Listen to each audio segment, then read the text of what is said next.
भारत की प्राचीन भूमि में जहां हर कण में देवत्व की गूंज सुनाई देती है, वहीं महादेव शिव शंकर की कथा हमेशा से रहस्यमयी और प्रेरणादायक रही है। यह कथा केवल एक देवता की कहानी नहीं है, बल्कि सृष्टि, संहार और पुनर्जन्म के महान चक्र की भी व्याख्या है। कैलाश पर्वत जो बर्फ से ढका हुआ था, वहीं पर महादेव अपने ध्यान में लीन थे। त्रिशूल उनके पास रखा हुआ था और उनका मस्तक चंद्रमा की शीतलता से दमक रहा था। नंदी, उनका प्रिय वाहन, उनके चरणों के पास शांतचित्त होकर बैठा था। पार्वती माता उनके आसपास का वातावरण व्यवस्थित कर रही थी। शिव अपने ध्यान में सृष्टि के गूढ़ रहस्यों को देख रहे थे। उनके नेत्र बंद थे, लेकिन भीतर उन्होंने ब्रह्मांड का हर कण देखा। एक दिन जब वे ध्यान में लीन थे, ब्रह्मा और विष्णु ने एक रहस्यमय ज्योति को देखा जो अनंत आकाश में ऊपर और नीचे तक फैल रही थी। दोनों देवता उस ज्योति का स्रोत जानने के लिए उत्सुक हो गए। ब्रह्मा और विष्णु ने तय किया कि वे इस ज्योति के स्रोत का पता लगाएंगे।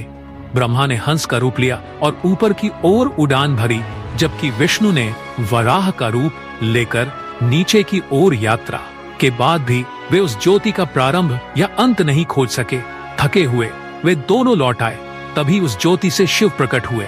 उनका स्वरूप अद्भुत था। त्रिनेत्र गंगा उनके जटाओं से बह रही थी और उनके गले में सर्प लिपटे हुए थे।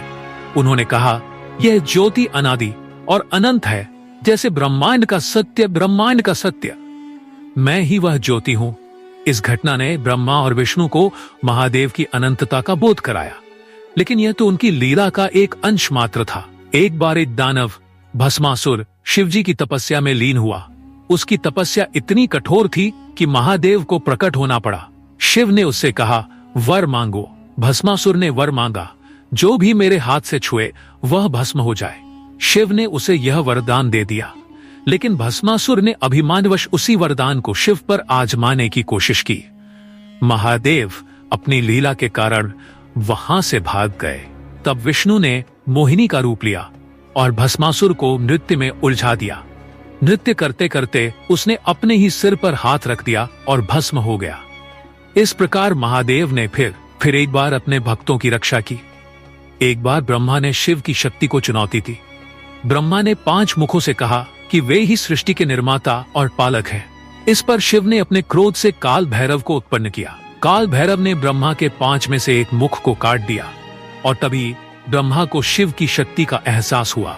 महादेव का तांडव नृत्य केवल विनाश नहीं है, बल्कि सृष्टि के पुनर्निर्माण का भी प्रतीक है।